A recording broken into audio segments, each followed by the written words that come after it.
생각지도 않게 예, 하나 둘 마이크 시스템이 너무 좋아가지고요. 적응이 안 됩니다. 우리 종관 형제도 왼쪽에서 왔다 갔다 해가지고 갑자기 편안한 마음이 생겼습니다.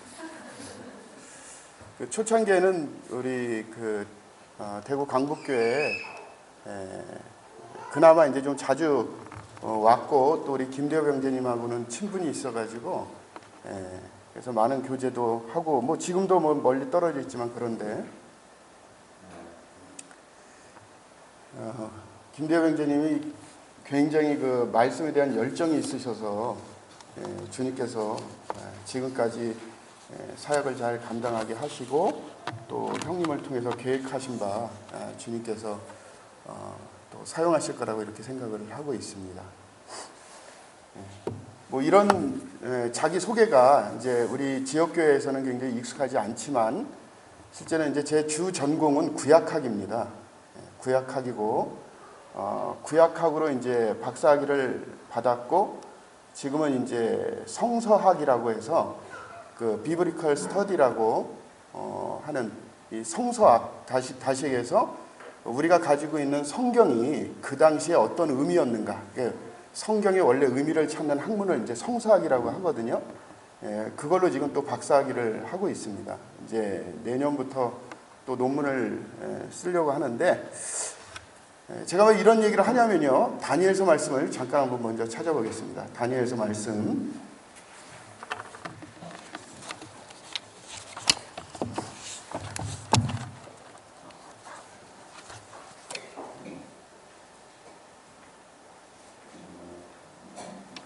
1장. 일단은 저는 이제 그 집회 와서 이렇게 말씀을 찍으면 정제된 표현을 씁니다. 그러니까 재밌을 거는 기대하지 않으셔도 돼요. 굉장히 차갑게 강의가 진행될 거고요. 근데 녹화를 뜨지 않으면 재밌게 합니다. 요즘은 인터넷 세상이고, 또 잘 아시다시피 동영상이 실제는 이제 외국 같은 데서 그런 거 다 양해를 구하는데, 한국 문화는 이제 강의를 일반적으로 찍거든요. 그래서 이제 강사의 의견을 물어보지 않고 올립니다. 그 저작권에 문제가 있어요. 그래서 잘 결정하시는 게 좋을 거예요. 이 2박 3일을 재밌게 진행할 거냐, 아니면 차갑게 진행할 것인가, 스스로 알아서 하시고요. 저한테 살짝 와서 계속 찍겠습니다, 안 찍겠습니다, 이걸 생각하시면 되겠습니다. 다니엘서 1장 17절 말씀 한번 보겠습니다. 다니엘서 1장 17절.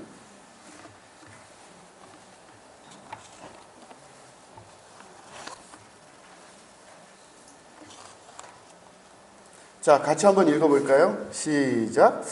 하나님이 이 내 소년에게 학문을 주시고 모든 서적을 깨닫게 하시고 지혜를 주셨으니, 다니엘은 또 모든 환상과 꿈을 깨달아 알더라. 지금까지 어떤 면에서 보면 우리 그 브레드림, 또 모임이라고 한국에서는 그렇죠. 자, 모임이 그 학문을 하는데, 다시 얘기해서 이제 성경 외에 다른 것들을 보면서 성경을 볼 때 이런 부분들이 우리가 가지고 있는 신앙과 좀 거리가 있다라고 생각을 해서 이제 학문을 하는 데 있어서는 좀 터부시했던 게 사실입니다.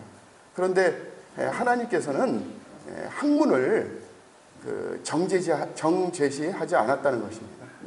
우리가 이제 자녀를 키우면 열심히 공부를 시켜서 성적을 올리고 좋은 고등학교, 좋은 대학교를 보내려고 하죠. 그렇죠? 왜 그렇습니까? 만약에 학문이 잘못됐다 그러면 우리는 대학을 보내면 안 돼요.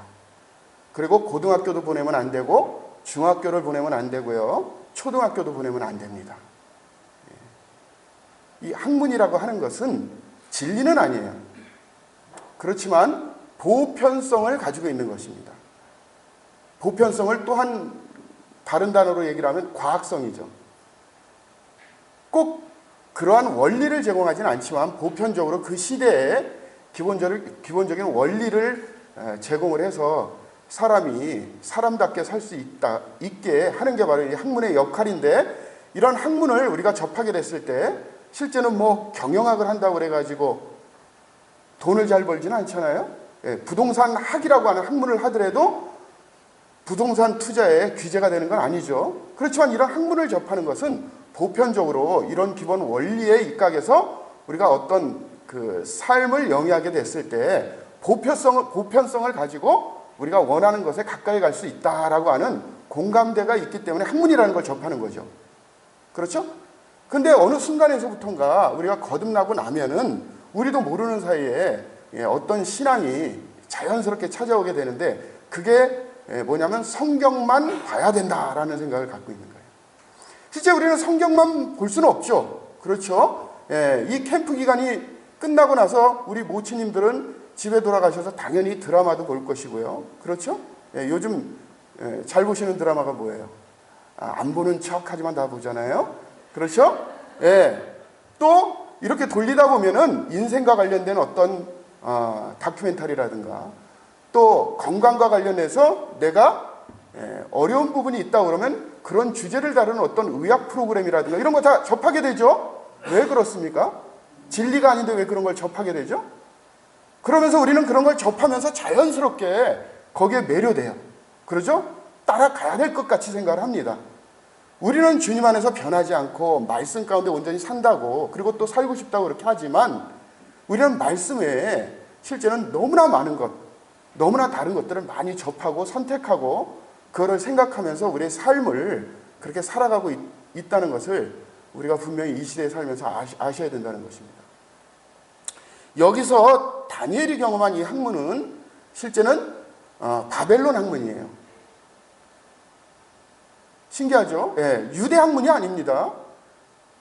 이스라엘 민족이 가져야 될 이스라엘의 신앙과 관련된 그것이 아니라 바벨론에 가서 바벨론 사람들과 좋은 관계를 맺고 하나님의 쓰임을 받기 위해서는 그들이 이해할 수 있는 학문, 다시 해서 바벨론 학문인데, 그 당시에는 대부분 반신론적이에요. 다시 해서 반하나님적입니다.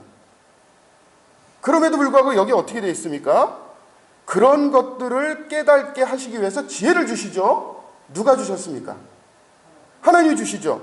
다니엘은 또 모든 환상과 꿈을 깨달았더라. 다시 해서 그 당시에 있었던 바벨론 학문을, 이거는 성경하고 상관이 없고 어떻게 보면은 반신론적이에요. 다시 해서 반하나님적인 것입니다.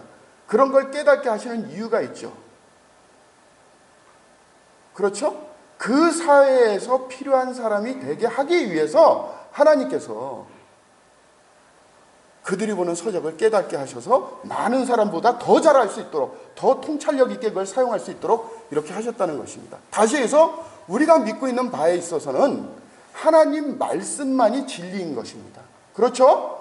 그리고 그 외의 것들은 이 진리를 위해서 보조해서 사용할 수 있는 보조 수단으로 우리가 갖게 된다고 하면은, 실제는 이런 모든 것들을 사용해서 하나님 말씀이 더 빛나게 할 때 하나님께서는 이 시대에 필요한 신앙이 무엇이고 우리가 가야 될 바가 무엇이고 하나님 말씀을 통해서 우리 삶이 어떤 방향으로 바뀌어야 될지를 알 수 있다는 것입니다. 근데 이런 것들을 다 제해버리고 하나님 말씀만이 진리이기 때문에 이것만이 본다, 이걸 통해서만 나의 삶이 온전해질 수 있다라고 했는데, 그렇게 결정하면서 지금까지 살아오셨잖아요. 그렇죠? 그래서 우리 형제자매들께서 어떻습니까? 행복하세요? 주님의 말씀을 잘 아셨습니까? 여러분 가정은 성화되어 있습니까? 주님을 닮았습니까? 하나님 진리에 대해서 얼만큼 더 잘 아시게 됐습니까? 이런 많은 질문들이 있어요. 우리는 옳은 방법이라고 해서 그런 방법을 통해서 하나님 말씀을 열심히 묵상하고 통찰하면서 주님의 말씀이 가르쳐 주신 대로 우리의 삶을 그런 대로 최선을 다해서 순종해서 살았는데, 실제 보니까 그것이 진리냐 아니냐라고 하는 이런 문제들은 실제는 여기 계시는 모든 형제자매들이 선택한 진리였었습니다. 신앙은 무서운 거예요. 신앙은 무서운 것입니다. 신앙은 온전히 쓰지 않으면, 올바른 방향으로 가지 않으면 무서운 도구가 돼요. 실제 우리가 이걸 진리라고 여기는 그 순간부터는 이것은 진리냐 아니냐의 영역이 떠나버리는 거예요. 다시 해서 내가 진리라고 생각하는 그 순간부터 그거는 진리가 아님에도 불구하고 본인은 어떻게 돼요? 진리가 되죠. 하나님께서 그런 목적으로 그런 뜻으로 우리에게 그런 말씀을 해주지 않았음에도 불구하고 나는 하나님께서 이 말씀을 나에게 이렇게 해주셨다라고 내 스스로 결정하는 그 순간부터 이거는 나에게 어떻게 되는 거예요? 진리가 되는 거죠. 그렇죠? 그 진리인 것을 누가 결정한 것입니까? 대부분 지금까지 이렇게 얘기했죠. 뭐냐면 성령님께서 그렇게 나에게 가르쳐 주셨다. 성령님께서 내가 성경을 읽기 전에 성령님께서 이 말씀을 가르쳐 주십시오라고 기도를 했기 때문에 성경을 여는 순간 성령님께서 나를 사용하셔서 조명의 영역에서 하나님 말씀을 통찰해서 우리에게 가르쳐 주셨다라고 생각을 해가지고 그게 주님으로부터 왔다라고 생각하는 그 순간에 그 말씀은 뭐예요? 진리냐 아니냐를 떠나서 나에게는 어떻게 되는 것입니까? 진리가 되는 것이죠. 진리라고 내가 선택하고 결정하는 그 순간에 다른 사람들과 진리의 문제에 있어서 타협할 수 있나요? 없나요? 그러니까 끊임없이 싸우는 것입니다. 진리 문제로 끊임없이 싸우는 거예요. 하나님께서는 혼란의 하나님이 아니시잖아요. 그렇죠? 예. 오늘은 첫 시간이기 때문에 제가 내일은 하나됨의 원리, 그러니까 이게 연합에 대한 원리이거든요. 예, 그게 중요하기 때문에 우리 모임 안에서 왜 하나됨이 중요한지를 내일 아침에 말씀을 통해서 같이 나눌 거고요. 그 다음에 오후 시간에는 시간이 이제 두 타임이 배정이 되어 있더라고요. 우리가 가지고 있는 이걸 이제 저는 이런 표현을 좀 씁니다. 신학적인 표현이에요. 예, 신학적으로 교리적으로 우리가 가지고 있는 신앙 여러 가지 구원과 종말과 또 교회에 대해서 이런 부분에 대해서 우리가 한 번쯤은 정립해야 됩니다. 한 번쯤은. 그래서 무엇이 다르고 어떻게 설명해야 되는지에 대해서 내일 오후에 대해서 교리적인 면에 있어서 우리 정체성에 대해서 같이 나눌 겁니다. 그리고 그 다음번에 대해서는 하나님의 음성을 듣고 따르는 그리스도의 삶에 대해서 얘기합니다. 여기 이제 연세 있으신 분들도 계시기 때문에 교리적인 것만 다루면 어떠겠습니까? 굉장히 지루하시겠죠? 그래서 일부러 정체성과 관련되는 말씀 2개를 넣고요. 그 다음에 세미나처럼 하는 거를 3개를 이렇게 놓습니다. 오늘은 이제 역사를 통해서 바라보는 우리들의 정체성에 대해서 한번 살펴보기로 하겠습니다. 최근에 제가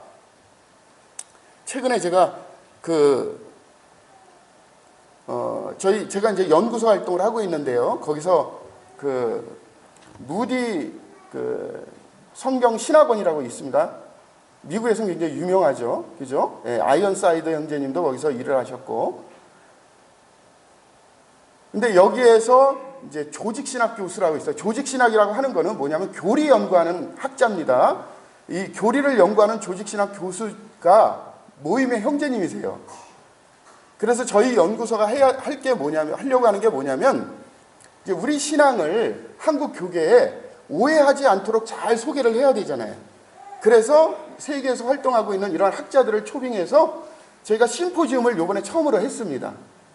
요번에 주제는 뭐였냐면 성화에 대한 주제였었어요. 아주 굉장히 좋았습니다.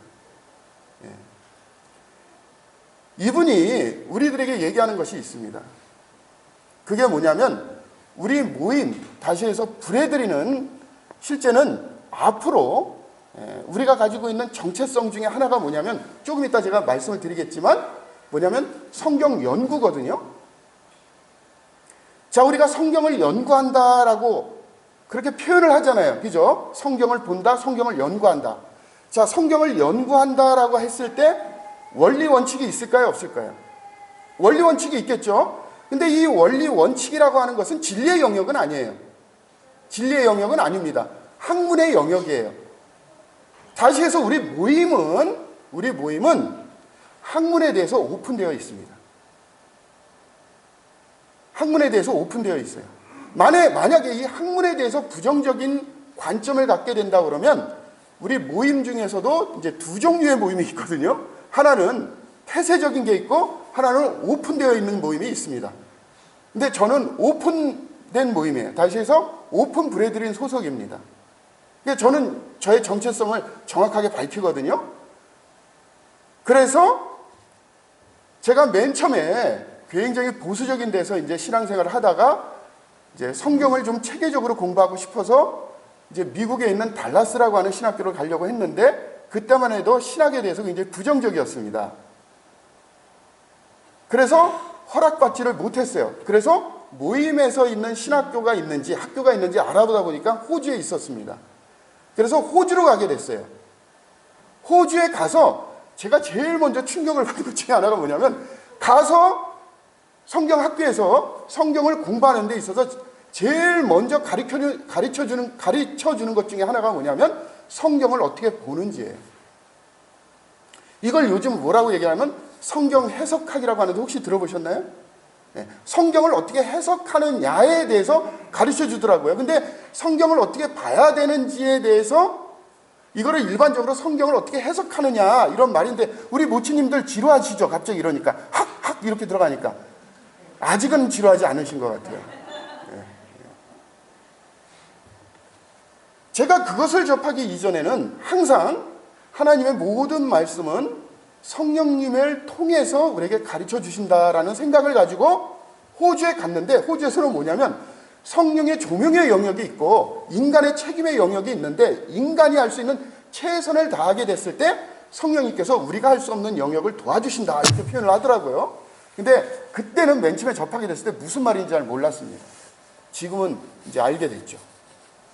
그게 바로 우리가 내일부터 약간씩 이게 성경을 어떻게 보느냐 이 자세와 관점이 얼마나 중요한지 조금씩 접하게 되면 그 부분에서 우리가 알게 될 것입니다. 어찌하든 자 오늘은 역사성을 가지고 있는 우리 모임에 대해서 한번 살펴보기로 하겠습니다. 자, 첫 번째 PPT 한번 열어주시죠.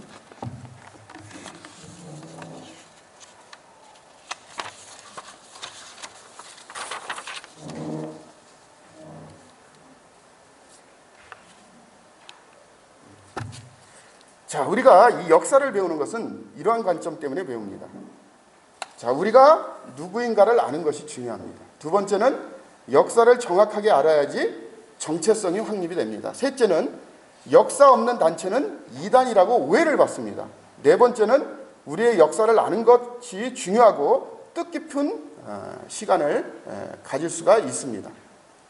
그러니까 역사를 배우는 건 우리 한국에서 외국에는 없는 이단에 대한 조건이 하나가 있습니다. 외국에는 그걸 사용하지 않아요. 근데 우리나라는 그걸 사용합니다. 어떤 기준을 가지고 사용을 하냐면 외국에서는 이단이냐 아니냐 그러면 교리적인 면만 가지고 살펴요. 그래서 안식일교회 같은 경우는 이단으로 정제됐다가 한국 안식일교회가 아닙니다. 미국 안식일교회는 본인들이 가지고 있는 율법주의를 포기했어요. 공식적으로. 그러면서 정통 기독교 그룹으로 수용이 됐습니다. 근데 한국은 아직 안 그렇습니다. 자, 이와 마찬가지로 이단이냐 아니냐에 대한 부분은 이제 교리적인 면을 통해서 살펴보는 게 있습니다. 근데 우리나라에서는 한 가지가 더 있어요. 그게 뭐냐면 우리나라의 독특성인데 그게 역사성입니다. 이 교단이 저희는 이제 교단이라고 사용하지 않지만 이제 편의상 제가 그렇게 하는 겁니다. 지금 이렇게 모이고 있는 이 공동체가 교리적인 부분이 그래도 괜찮은 것 같다라고 생각을 하는데 또 하나를 뭘 보냐면 한국에서 자생적으로 생겼느냐 아니냐 이걸 본단 말이죠. 이거는 성경적이지가 않아요. 그러니까 이런 기준을 가지고 이것이 옳으냐 그르냐 이렇게 하는 것은 그건 옳은 자세가 아닙니다. 그럼에도 불구하고 중요한 건 뭐냐면 우리가 살고 있는 이 시대에 한국에서는 그런 잣대를 가지고 문제점을 제시한다는 것입니다. 그래서 이런 역사를 배우는 게 한국에서는 그렇게 해가지고 오해를 하기 때문에 또 정제시를 하기 때문에 역사에 대해서 좀 알 필요가 있다. 그래서 이런 시간을 첫 번째로 갖는 것입니다. 제가 그 작년에도 IBCM이라고 로마에서 4년에 한 번씩 하는 게 있는데 요번에 이제 두 번째 갔거든요. 그게 뭐냐면 IBCM이면 International Brethren Conference on Mission이라고 해서 전 세계의 브레드린, 다시 해서 형제단이라고 하는 그런 교회의 인도자들과 교육기관 장들이 4년에 한 번씩 모여서 전 세계적인 컨퍼런스를 하는데, 제가 4년 전에 갔을 때는 한 600명 정도가 왔는데 이번에는 1000명 정도가 왔었어요. 점점 많아지거든요. 그래서 전 세계에 브레드린이 얼마나 많은지 거기에 가시면 아주 절실하게 알 수가 있습니다. 조금 이따 소개를 할 겁니다.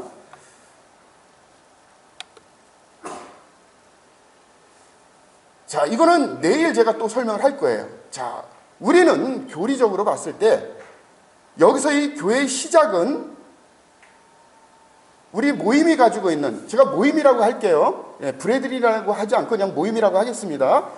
우리 모임이 가지고 있는 우리의 정체성 중에 하나가 뭐냐면 교회의 시점이 어디냐, 이게 이제 차이가 있습니다. 차이가 있어요. 우리가 가지고 있는 교회의 시작의 시점은 사도행전 2장입니다. 다시 얘기해서 예수 그리스도께서 십자가에 달려서 죽으시고 부활하신 이후에, 다시 해서 그 이전에는 교회는 없었다고 믿고 있는 것입니다. 이 부분에 대해서는 이게 이제 교리적인 부분에서 굉장히 중요한 시작점이기 때문에 내일 이 부분은 자세히 얘기를 하겠습니다. 자, 우리의 교회 시작은 언제로 본다고요? 사도행전 2장. 우리 교회 시작은. 그러면 다른 교단은 어떻게 봐요? 교회 시작을? 창세기 3장 15절 원시복음에 의해서 그렇게 시작을 합니다. 그거는 자세히 몰라도 됩니다. 교회의 시작이 어디서부터 시작을 했느냐, 요걸 정하는 게 앞으로 우리가 갖고 있는 신앙과 굉장히 밀접한 연관관계가 있어요. 그거는 내일 설명을 드리겠습니다.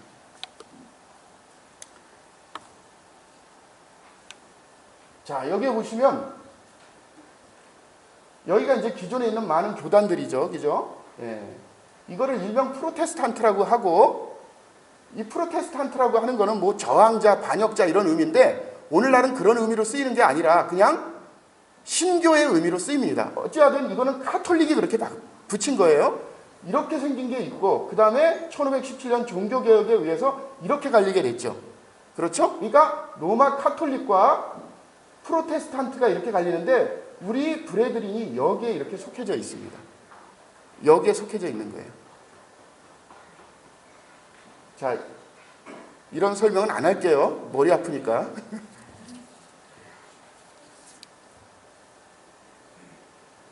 자, 형제운동이 시작된 게, 우리가 순례하는 교회를 보면 우리는 항상 그렇게 생각을 한단 말입니다. 우리 크리스천 브레드린, 다시 해서 모임은 초대교회부터 시작을 했다라고 생각하는데, 그거는 우리 입장에 바라보는 교회관이에요. 다시 해서 학문적이지는 않습니다. 왜냐하면 그렇게 따지면 모든 교단이 실제는 기독교 공동체가 다 초대교회부터 시작했다고 생각을 해요. 그들의 교회사를 보면 장로교회사라든가 침례교회사라든가 어떤 교회사를 접하든 그분들의 시작은 항상 성경의 근간을 통해서 그렇게 시작했다고 생각을 하기 때문에 대부분의 교단이 본인들의 시작을 감정적으로 생각했을 때 신약교회부터 시작을 했다. 그런 얘기를 하는 이유가 뭐죠? 우리의 신앙 공동체는 정통성이라 있다는 게, 성경적이라는 것을 강조하기 위해서 그러는 것입니다. 근데 대부분의 교단이 그렇게 접근을 해요. 이게 학문적인 게 아니죠. 그렇죠? 학문성을 가지고 봤을 때 우리는 18세기에서 시작됐다, 이렇게 볼 수가 있습니다. 그때 상황이 모임이 시작할 수밖에 없는 상황이었었습니다. 자, 그래서 이런 환경들이 있었고요. 또 하나는 뭐냐면 고고학의 발달이 있어요. 고고학의 발달. 실제는 이 고고학이 성경을 반하기 위해서 시작했다고 봐도 과언이 아닙니다. 근데 땅을 파면 팔수록 어떤 증거가 나옵니까? 성경의 증거가 나오게 되죠. 그렇죠? 그래서 새롭게 시작된 학문이 뭐냐면 성서, 다시 해서 성경 고고학이라고 하는 학문이 시작이 됐던 거예요. 이렇게 시작이 되면서 이전에는 잘 몰랐던 고등비평이라든가 다윈이라든가 이런 걸 통해 가지고 성경의 권위가 점점점 떨어지고 있는 그런 시기에 고고학을 통해서 성경의 권위가 다시 회복되는, 성경이 역사적 기반을 통해서 봤을 때 사실이다. 이런 걸 통해 봤을 때 사회적 분위기가 그렇게 됐었거든요. 이랬을 때 성경으로 돌아가자 하는 운동이 시작이 됩니다.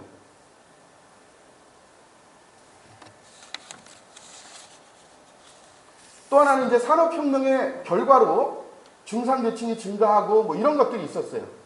그리고 비국교의 신앙이 성장하게 됐죠. 왜냐하면 대부분 국교도가 아닌, 그러니까 유럽의 성공회가 있잖아요. 그런 성공회가 아닌, 다시 해서 비국교도의 신앙이 중산층이 증가를 하면서 자연스럽게 성장을 하게 됐습니다. 다시 해서 돈 많은 사람들이 교회에서 영향력을 미치는 사회 구조가 되는 거예요. 그리고 그 국교에서 복음주의자들이 이제 분리되기 시작을 했던 것입니다. 자, 국교의 상황과 비국교의 상황이 있는데 세속주의에 빠졌습니다. 그리고 복음주의는 퇴색하고 교회 좌석률을 징수하는 이런 사회적 환경 가운데 있었을 때 비국교의 상황이 이거에 반해서 불만이 생기게 되죠. 또 하나는 그리스도인으로서 단순하게 교제하고 아까 얘기하는 성경의 권위가 회복이 되고 사람들이 성경에 관심을 점점 갖게 되니까 어떻습니까? 성경을 많이 읽게 되잖아요. 그럼 질문하게 되잖아요. 같이 나누고 싶잖아요. 다시 해서 성직자의 전유물이고 신학을 한 사람만이 전유물이었던 그 시대에서 자연스럽게 일반적인 사람들도 교회에서 말씀을 통해서 성장하고 싶고 연구가 이루어지고 하는 환경이 이루어지게 됐다는 것입니다. 그러면서 이제 분리운동이 시작이 됐어요. 따지고 보면 이제 성직자들의 분리운동이라고 볼 수 있는데요. 이때 이제 하는 기본적인 가치가 실제는 굉장히 단순해요. 그러니까 브레드린이 19세기 초에 이렇게 이루어졌던 것 중에 우리는 굉장히 복잡하고 우리가 지금 갖고 있는 많은 신앙들이 이때 다 정립돼가지고 시작된 거라고 생각하지만 실제 그렇지 않습니다.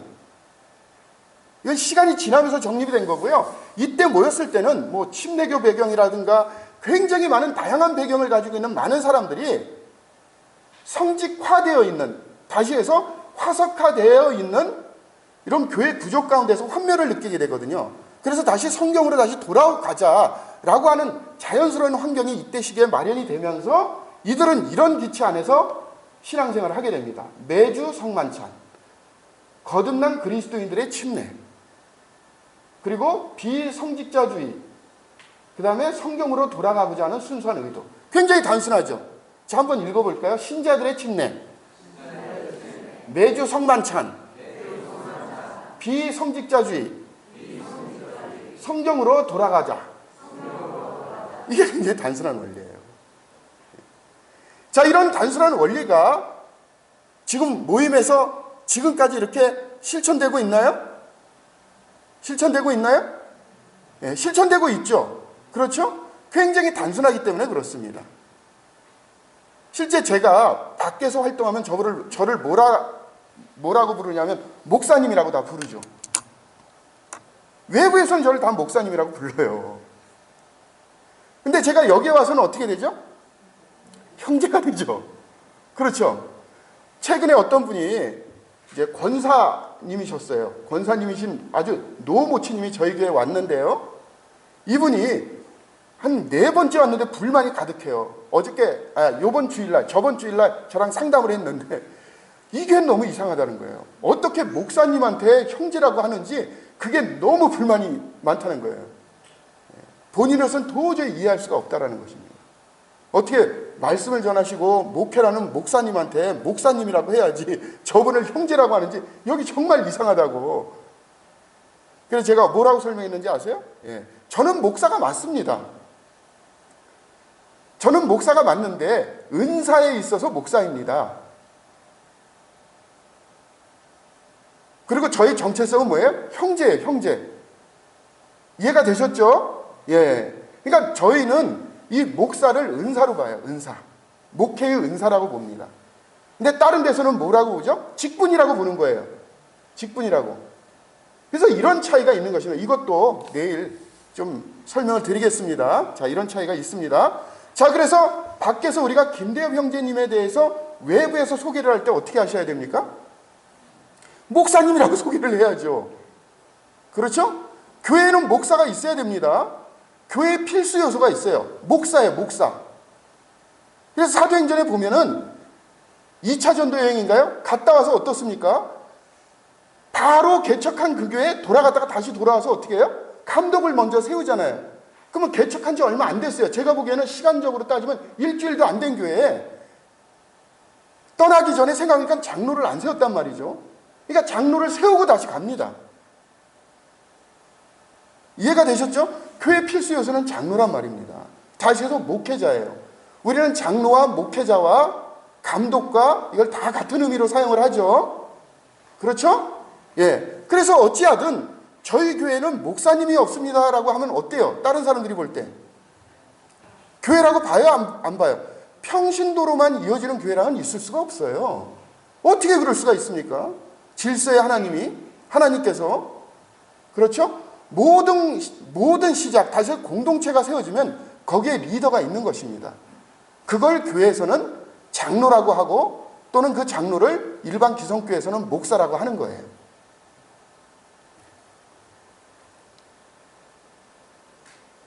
자, 한번 읽어볼까요? 여기 형제운동의 목적 시작. 감독 중심의 성직자 제도를 극복하고 그리스도인의 연합과 성찬을 나눔. 여기서 감독 중심의 성직자 제도라고 하는 것은 목사 위주의 목회는 안 된다는 거예요. 따지고 보면 우리는 회중교회 중심이거든요. 또는 독립교회라고도 하고 또는 자유주의 교회라고도 합니다. 이거는 뭐냐면 평신도 위주의 사역이 이루어지긴 하는데 여기에 직분이 없는 게 아닙니다. 직분이 있어요. 각자의 역할이 있습니다.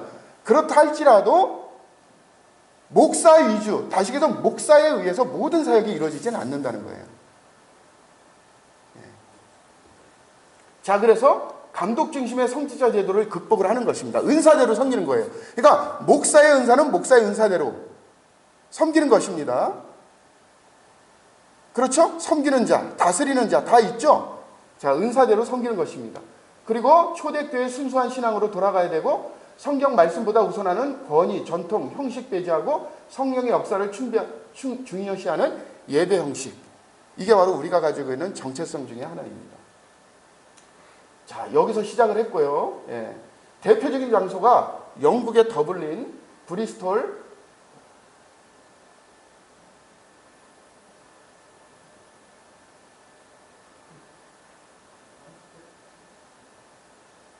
이걸 어떻게 읽어야 되죠?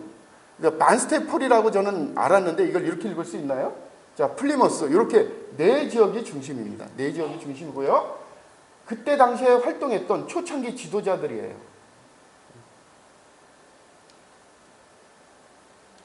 자, 제일 먼저 더블린에서 시작했습니다. 자, 여기에서 1827년 이게 약간 틀리기도 하는데 실제는 이제 브래드린이 역사적으로 시작했던 건 1827년 더블린 지역에서 처음으로 떡을 떼기 위해서 우리가 만찬 예배 드리잖아요. 예, 그런 예식을 시행하기 위해서 이렇게 시작이 됐습니다. 예, 더블린의 지도자였습니다. 그로브스. 근데 여기서 보시면 이분이 신학교육을 받았죠. 자, 다비는 신학교육 받았죠. 초창기의 모든 우리 브래드린 다시 해서 모임의 지도자들은 사회적인 신분이 굉장히 높았습니다.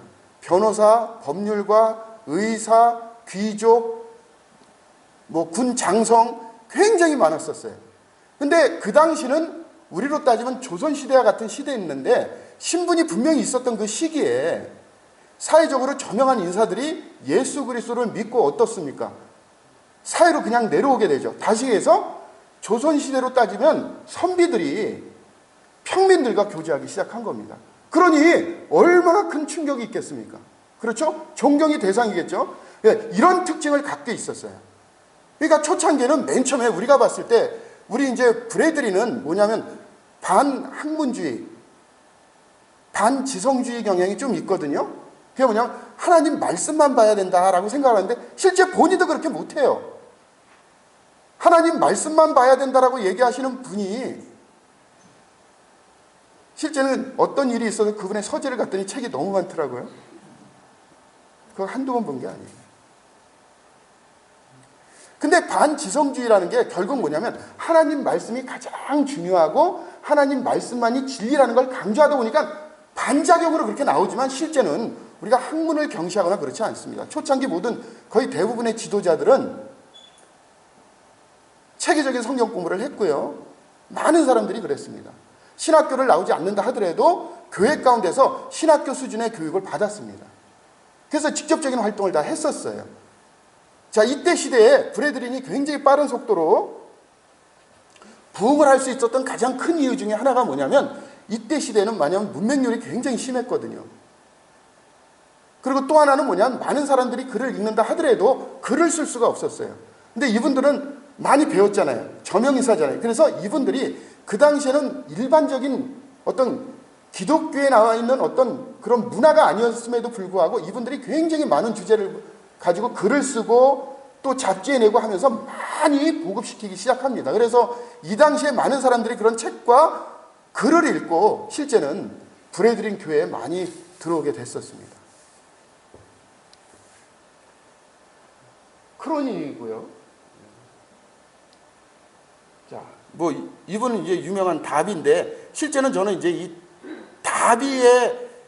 다비가 훌륭한 면이 있긴 하지만 저는 이제 다비보다는 조지 뮬러 쪽 다식에서 저는 개방적인 쪽이거든요. 왜냐면 이분은 천재예요, 천재. 이분은 천재고 이분의 성경의 통찰력은 너무너무 대단합니다. 너무나 훌륭한 분인데 나분이 독재를 합니다. 천상천하 유아 독존이에요. 이분이 모든 것을 결정해. 이분이 모든 것을 출교하고 모든 것을 치리하고 모든 것을 이분이 예스를 해야지 진행되는 거예요. 굉장히 훌륭한 주님의 종임에도 불구하고 나중에는 항상 한 사람 중심의 신앙생활을 하게 되면 이런 불상사가 생기는 거예요. 사람은 항상 바뀌거든요. 사람은 변질될 수 있거든요. 그래서 결국은 이분은 나중에 이제 조지 뮬러와 이제 분가를 하게 되죠.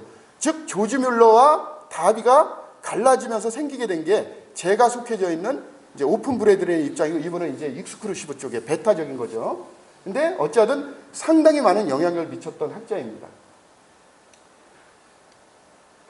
자, 플리머스 형제단 굉장히 빠른 속도로 큰 교회가 됐어요. 그래서 이제 브래드린 그러면 이름이 어떻게 불려지냐면요. 이제 일반적으로 전 세계적으로 브래드린을 어떻게 불려면 외국에서는 플리머스 브래드린이라고 합니다. 플리머스 브래드린이라고 해요. 플리머스 브래드린이라고 하는 이유 중에 하나가 뭐냐면 이 플리머스라고 하는 지역 있잖아요. 이 지역에 있는 교회가 가장 빠르게 가장 큰 교회가 됐습니다. 그래서 이 교회가 실제는 다비가 영향력을 미쳤던 교회가 되는 거예요. 나중에는. 그래서 이 교회 중심으로 브래드린 그러면 플리머스에서 시작한 브래드린 그래서 플리머스 브래드린이라고 하지만 오늘날에는 여기 익스크루시브로 됐다고 그랬잖아요. 베타적인 교회가 됐다고 그랬잖아요. 그죠? 이 베타성을 갖고 우리만이 옳다라고 생각하면은 나중에 시간이 지나면서 굉장히 악영향이 생깁니다. 대부분 사람에 의해서 결정되기 때문에 나중에는 어떻게 되냐면 본인들이 가지고 있는 순수성은 점점 사라지게 돼요. 항상 역사는 그것을 우리들에게 가르쳐 줍니다. 그러니까 사람이 결정을 하는데 초창기는 훌륭하죠. 근데 시간이 지나면서 어떻게 되죠? 이런 사람들이 변한단 말입니다. 그런데 결정권과 권위는 그대로 주어져요. 그러면 어떻게 돼요? 그 사람에 의해서 결정되고 진행되는 모든 것들은 타락되게 되어 있습니다. 여기도 역시 마찬가지예요. 그래서 이 플리모스라고 하는 이 용어가 영국에서도 우리 입장은 아닙니다. 잘못된 쪽으로 계속 발전해서 굉장히 무리를 일으킵니다. 사회적인 무리를 일으키게 돼요. 그래서 이 플리머스라는 용어를 요즘은 잘 안 써요. 우리를 어떻게 얘기를 하냐면 크리스찬 브레드린 이렇게 얘기를 하거든요. 따라해서 크리스찬 브레드린, 크리스찬 브레드린이라는 이름으로 사용을 합니다. 또 어떤 데서는 커뮤니티 철치, 지역교회 이렇게도 사용을 합니다. 어찌하든 이 플리머스 브레드린이라는 용어는 요즘은 잘 안 써요. 일반적으로 크리스찬 브레드린이다 이런 용어를 많이 사용합니다. 자, 뉴턴 넘어가겠습니다. 위그램 유명한 학자들이에요. 이런 분들이 있습니다. 자, 형제운동의 주요한 지역 이 중에 하나가 이제 브리스톨이라고 하는데 이 브리스톨이라고 하는 곳이 바로 이제 조지 뮬러라고 하는 분이 활동을 했던 지역입니다. 크게 나눠서 두 군데가 나오죠. 하나는 어디예요? 하나 아까 플리머스, 또 하나는 브리스톨이에요. 교회가 나눠지게 됩니다. 그래서 브리스톨 중심의 교회는 오픈 브레드린이 되는 거고요. 플리머스 지역 중심의 교회는 뭐냐면 베타적인 교회가 되는 거예요. 근데 한국에 있는 모임은 아니라고 하든 한국에는 세 가지 종류가 있습니다. 우리는 오픈이다. 우리는 배타적이다. 다시 익스클루시브다. 그리고 또 한 군데는 우리는 브레드린이 아니다. 세 종류가 있습니다. 근데 제가 학문적인 기준으로 봤을 때 한국의 모임은 오픈이 맞습니다. 오픈이 맞아요. 왜냐하면 가장 중요한 기준이 있거든요. 뭐냐면 거듭난 그리스도인이면 자유롭게 이 공동체에 와서 떡과 잔에 참여할 수 있는 자유를 부여한다는 겁니다. 이게 오픈 브레드린의 특징이에요. 근데 배타적인 데는 거듭난 성도라 할지라도요, 청거서를 가져간다 할지라도 여러분들이 그 교회에 성도로 인정받지를 못합니다. 한 달이든 두 달이든 6개월이든 계속해서 점검을 해서 이 사람이 정말 거듭난 그리스도인이라고 생각하는 순간 조용히 와서 자, 오늘부터는 만찬에 참여할 수 있습니다. 이렇게 얘기를 해요. 근데 한국 교회는 그런 게 없죠. 우리 모임이. 그래서 이제 오픈 브레드린이에요. 그런데 이제 보수적인 약간 보수성을 가지고 있는 오픈 브레드린입니다. 제가 IBCM에 갔다고 그랬잖아요. 네. 자, 조지 뮬러. 자, 조지 뮬러가 이제 브리스톨이라고 하는 그 지역에서 활동을 했는데 이 조지 뮬러는 더 이상 얘기할 필요가 없죠. 제가 박사학위를 하는데 우리 브레드린은 우리 모임에는 신학교가 없잖아요. 그러니까 이제 제가 동량을 해서 공부를 해야 되는데 공부하는데 이제 어떤 학교가 좋은지 많이 따져가지고 이제 가서 공부를 해가지고 이제 박사학위를 이제 논문을 써서 이제 통과 심사를 받는데 이제 저는 그 교단 사람이 아니잖아요. 그러니까 어떻습니까? 배타적이에요. 그렇죠? 그 학교 입장에서 뭐냐면은 박사학위를 주고 싶지가 않은 거예요. 교수들은 박사를 지원하는 사람이면 박사를 뽑는 거는 자유롭거든요. 그죠? 근데 학위를 주는 건 아니란 말이죠. 그런데 이제 심사를 1차 하는데 어떤 얘기가 됐냐면 이제 저는 잘 모르잖아요. 설명을 모르잖아요. 그래서 제가 이제 심사를 할 때 딱 그랬어요. 어디 소속이냐 잘 모르니까 제가 조지 뮬러를 얘기했습니다. 예, 조지 뮬러가 있는 교단입니다. 편의상 그렇게 얘기를 했거든요. 그랬더니 이분이 갑자기 그래요? 라고 하면서 분위기 자체가 굉장히 긍정적으로 협조적으로 이렇게 바뀌었습니다. 그리고 제가 이제 구약학회에서 이제 제 논문을 발표했거든요. 예, 구약학회는 우리나라에서 최고로 큰 학회입니다. 거기서 제 논문을 이제 발표를 했는데 이제 학자들이 나와서 이제 논문 발표하기 전에 자기소개를 하라고 딱 한단 말이죠. 하는데 이제 원래 그건 예정에 없었던 거거든요. 그냥 논문 발표만 하고 가는 걸로 돼 있는데 다 나오라는 거예요. 이번에 논문 발표하는 사람. 그래서 나와서 얘기를 하는데 다른 사람들은 저는 장로교입니다. 어느 교, 자기 배경을 얘기하는데 갑자기 제가 예정 없는 게 있으니까 저의 소속을 얘기해야 되는데 너무 답답한 거예요. 순간적으로. 그래서 뭐라고 제가 대답을 했겠습니까?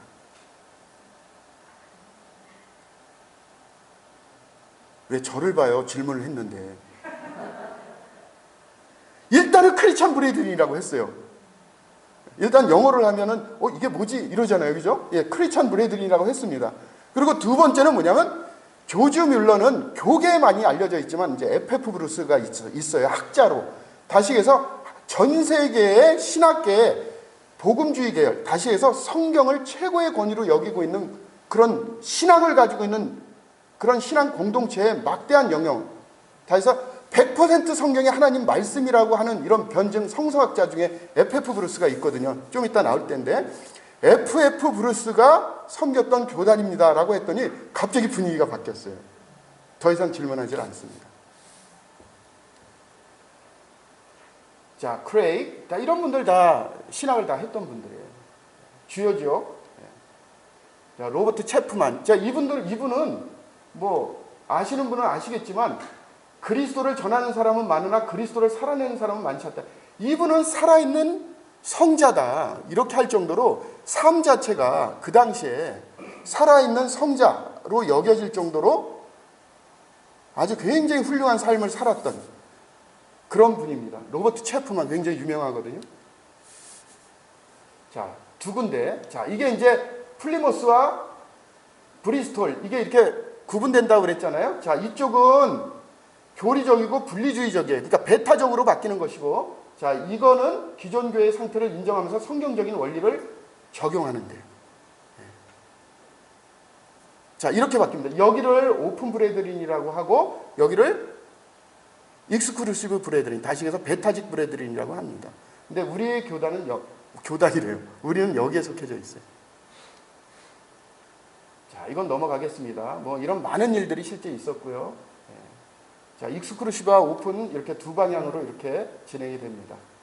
1848년 분열이 있는데 익스클루시브는요, 이 이후에 이제 다비 같은 경우에는 이제 그가 적대시했던 형제들은 전부 다 쫓아냈거든요. 다 쫓아냅니다.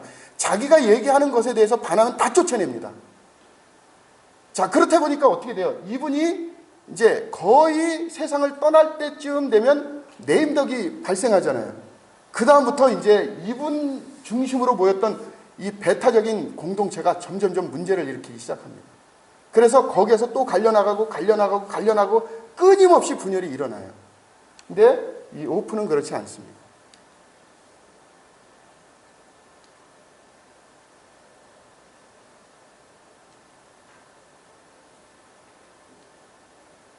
자, 이 부분 한번 같이 읽어보겠습니다. 시작. 지역교회 독립 인정. 자, 익스클루시브 같은 거는 중앙 통제 조직의 한몸된 교회라고 그러죠. 그죠? 자, 이거 우리가 중앙 통제를 합니까? 지역교회 자치권을 인정하죠. 그죠? 자, 그렇기 때문에 우리는 여기에 속해 있지 않죠. 연합의 개념. 자, 하나님의 가족으로서 공동체적인 삶을 살아요. 자, 여기 같은 연합의 의미가 뭐냐면 세상의 악으로부터의 분리라고 생각을 합니다. 그래서 본인들이 믿고 있는, 본인들이 섬기고 있는 그 공동체만이 순수하다 이렇게 생각을 해요. 그렇습니다. 자, 그리고 기존 교회에서 분리되어 따로 모일 것을 주장을 하고 여기는 다른 교단에 속한 사람도 우주적인 교회의 일원으로 인정을 합니다. 다시 해서 같이 할 수는 없죠. 교리적인 차이 때문에. 그렇지만 장로교회도 거듭난 사람들이 있을 거 아닙니까? 그렇죠? 침례교회도 거듭난 그리스도인들이 있을 거 아닙니까? 이와 마찬가지로 우주적인 교회에 있어서는 거듭난 모든 그리스도인들이 하나가 돼서 한 공동체, 우주적인 교회를 이루긴 하지만 실제는 교리적인 차이 가운데서 같이 할 수는 없겠죠. 그죠? 그렇지만 인정을 합니다. 그리고 개별교회의 장로를 인정하지 않고 여기는 위에 있는 장로가 파송하는 장로만 인정을 합니다. 근데 이 같은 경우는 어떻게 해요? 복수 장로예요. 다시 지역교회에서 장로를 세울 수가 있죠. 근데 여기서 장로를 세우기 위해서는 위에 중앙 집권하고 있는 위 상부 기관의 허락을 맡아야 돼요. 자, 다비 같은 경우는 유아 세례를 수용했고 우리 같은 경우는 어때요? 믿는 자의 침례. 자, 우리가 이런 입장이죠.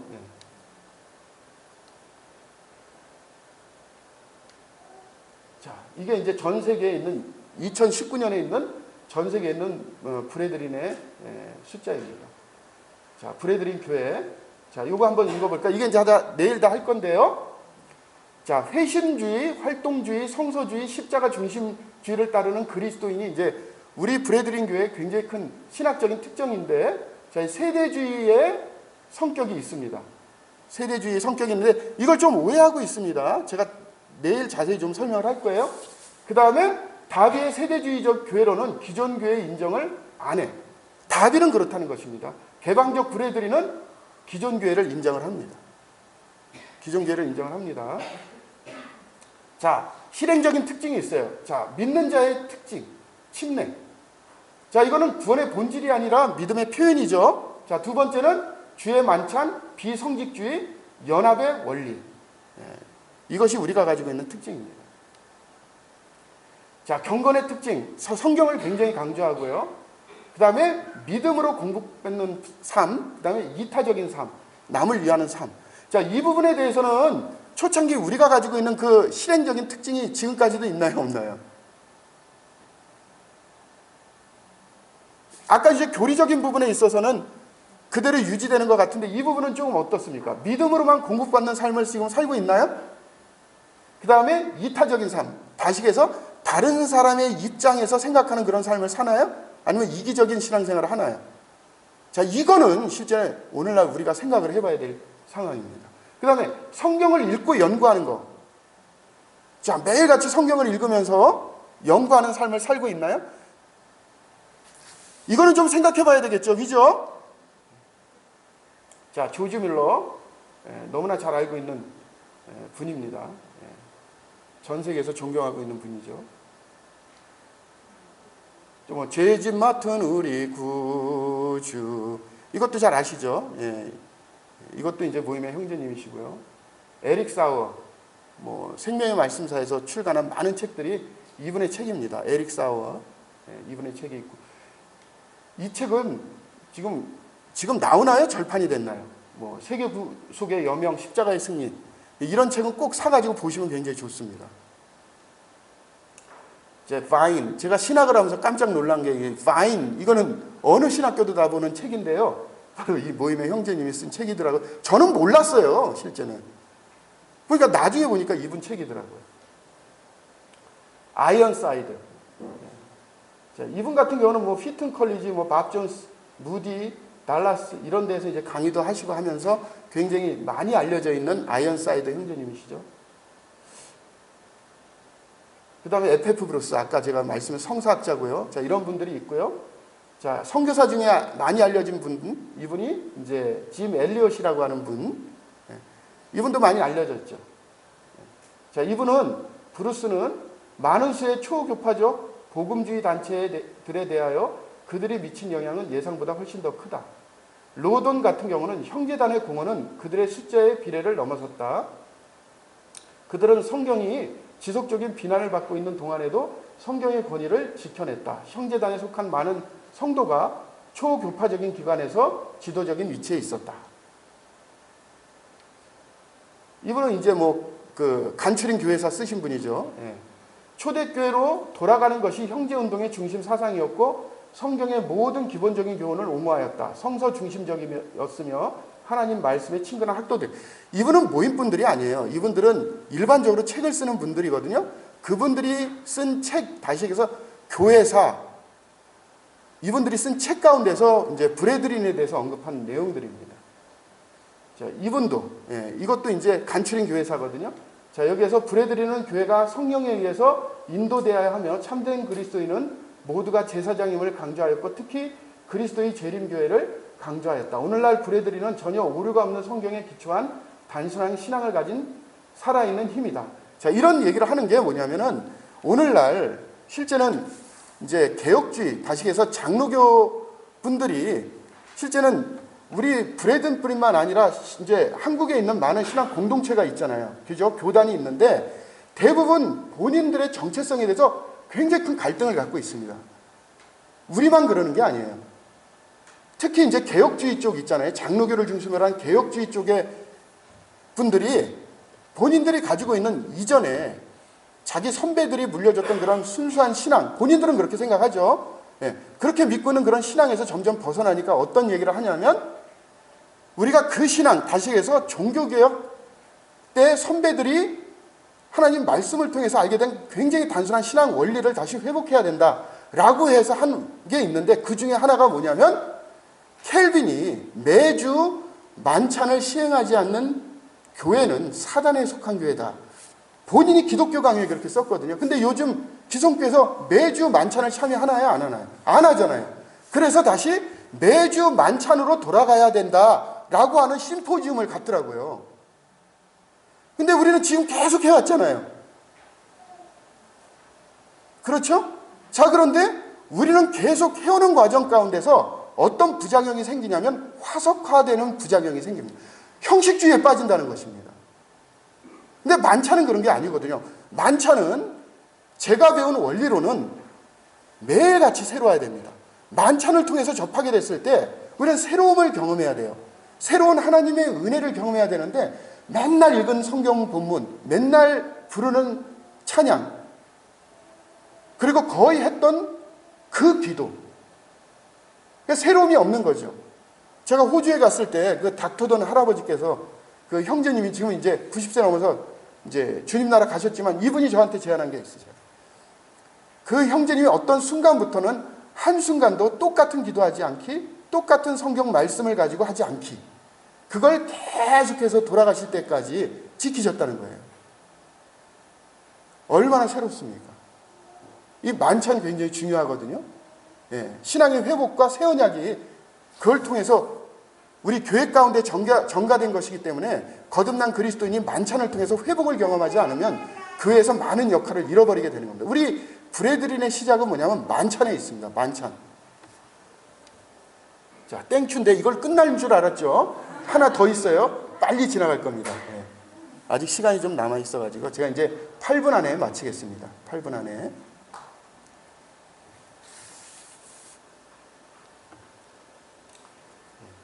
제가 이제 6월 24일부터 29일 그 IBCM 참석한 거 잠깐 정리를 했습니다. 이게 이제 4년에 한 번씩 전 세계 브레드린이 이제 교육기관장, 교회 지도자들이 모여가지고 이제 컨퍼런스를 합니다.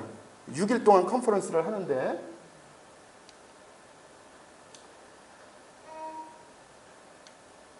자, 이거 한번 좀 읽어볼까요? 자, 이 책 CLC에서 나와 있는데, 이 CLC는 이거 개혁주의 쪽입니다.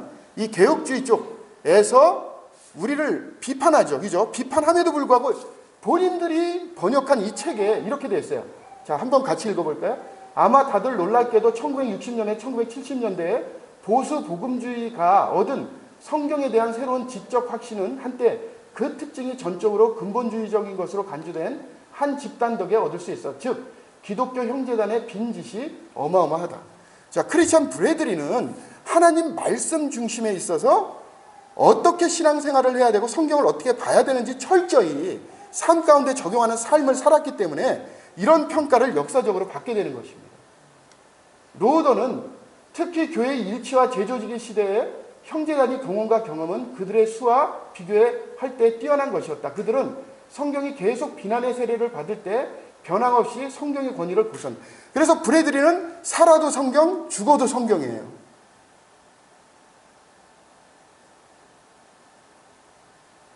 성경의 무엇성, 다시 해서 절대 권위를 흐트러뜨리지 않은 가운데에서 신앙생활을 하는 게 우리가 가지고 있는 큰 정체성입니다.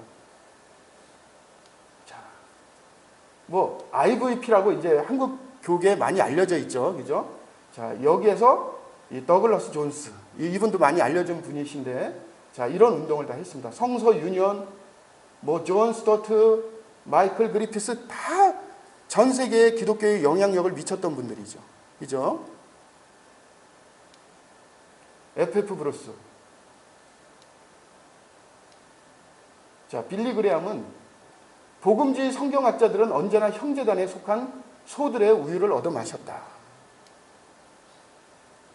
달라스 신학교 아시죠? 예. 형제단이야말로 교회 역사상 하나님의 자녀 중에서 진리를 가장 바르게 해석한 사람들이었다. 그러니까 우리가 성경을 보는 건 이제 제가 내일 또 이거 성경을 어떻게 보는지, 성경을 우리가 어떻게 봐왔는지에 대해서 설명을 할 겁니다. 존 스토트, 형제단은 많은 모임도 매주 주일 아침에 함께 떡을 떼고 저녁엔 항상 복음 집회를 연다. 그들이 보여준 복음 전도에 대한 열정은 가히 존경할 만하다. 그래서 브래드린 그러면 성경과 복음, 성경과 복음이란 말이죠. 근데 이제 한국에서는 이 복음이 너무 강조돼 있어요. 성경, 이게 좀 상대적으로 좀 약한 것 같습니다. 자, 근본주의 역사. 자, 성경 전체를 절대적이고 무호하고 권위 있는 하나님 말씀으로 믿고 응하고 거룩의 교리와 실천의 확고히 있어. 이게 CLC가 우리 출판사가 아니에요. 이게 개혁주의 쪽이거든요. 근데 그들이 쓴 책에 이렇게 평가를 하고 있습니다. 뭐 다 유명한 분들이죠. 제임스 패커. 뭐 이분은 뭐 요즘 많이 알려져 있는 분이죠.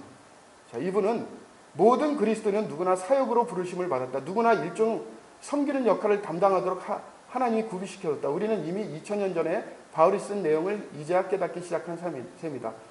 자, 주의 몸 안에서 각각의 지체가 은사를 사용해서 사역을 한다는 바울의 비전은 그의 시대 직후에 곧 실정되었다가, 자, 이 뭐라고 되어 있죠? 1세기 반 전에 기독교 형제단에 재발견되었다. 그러니까 은사대로 주님을 섬긴다는 거. 예. 요즘 우리 지역교회를 보면은 이게 점점점 이 주님의 몸된 교회 가운데서 자기의 역할을 점점 안 하는 것 같아요. 소극적이 되는 것 같습니다. 제가 맨 처음에 모임에서 81년도에 거듭나가지고 지금까지 신앙생활을 하고 있거든요. 그때 이제 제가 고등학교 1학년이었는데 제가 가지고 있는 꿈이 뭐였냐면 장로가 되는 게 꿈이었었어요. 그리고 청년이 될 때는 청년 대부분이 교회의 인도자, 다시 해서 장로로 섬길 수 있다 한다고 그러면 세상에 어떤 명예보다 더 큰 명예라고 생각을 했습니다. 근데 요즘은 뭐냐면 이 장로에 대한 꿈을 우리 청년들이 잘 안 갖는 것 같아요. 우리 형제님들도 잘 안 갖는 것 같아요. 장로가 되기 위해서는 어떻게 해야 됩니까? 기본적으로 성도님들보다 더 성경 지식이 뛰어나야 돼요. 인격적으로 더 뛰어나야 됩니다. 그렇죠? 책을 성도님들보다 훨씬 많이 읽어야 돼요. 자, 이런 걸 통해서 장로의 직분을 감당할 수 있는 그런 어떤 상황이 된다 그러면 그 상황 속에서 지옥교회는 그런 사람들을 통해서 그 역할을 할 수 있도록 주님께서 기회를 주는 겁니다. 근데 만약에 내가 이런 노력과 역할을 가지고 있지 않으면서 그냥 장로 되고 싶은, 다시해서 인도자로 목회자의 역할만 하고 싶다라고 한다면 그분은 어떤 것입니까? 성경적이에요? 비성경적이에요? 비성경적이죠. 그렇죠? 그런데 만약에 그런 상황이 점점 된다 그러면 불애들이는 장로들 때문에 부흥하고 장로들 때문에 망할 것이다 라고 하는 예언이 지금 섬기고 있는 우리 지역교회에 그대로 드러나게 될 것입니다. 장로는 체계적인 성경 공부를 꼭 해야 됩니다. 그리고 성경을 자유자재로 설명할 수 있는 기본적인 소양을 가져야 됩니다. 그게 목사죠. 그게 목회자죠. 그게 감독이죠. 그게 장로죠. 그리고 인격적으로도 성도들의 본이 되는 삶을 살아야 됩니다. 제임스 패커, 또 다른 교단은 전체가 다 복음주의자입니다. 예를 들어 기독교 형제단 교회가 그렇습니다. 그들은 항상 복음주의였습니다. 모든 우리 모임의 형제자님들은 복음에 열정이 있잖아요. 그렇죠? 지금 제가 한 분만 고개 끄덕거리는 거 봤어요. 제가 분명히 지루할 거라고 예언을 하고 했어요. 그렇죠? 지루하시죠? 재밌어요? 알겠습니다. 좀 더 지루하게 하겠습니다.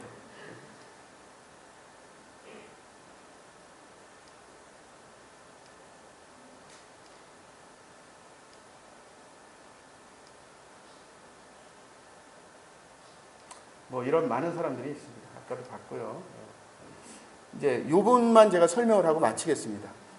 제가 동영상을 가지고 왔는데 존 레녹스라고 이분은 이제 지금 아직 살아있고 뭐 아시다시피 이제 옥스퍼드 대 교수예요. 뭐 영국 왕립 뭐죠?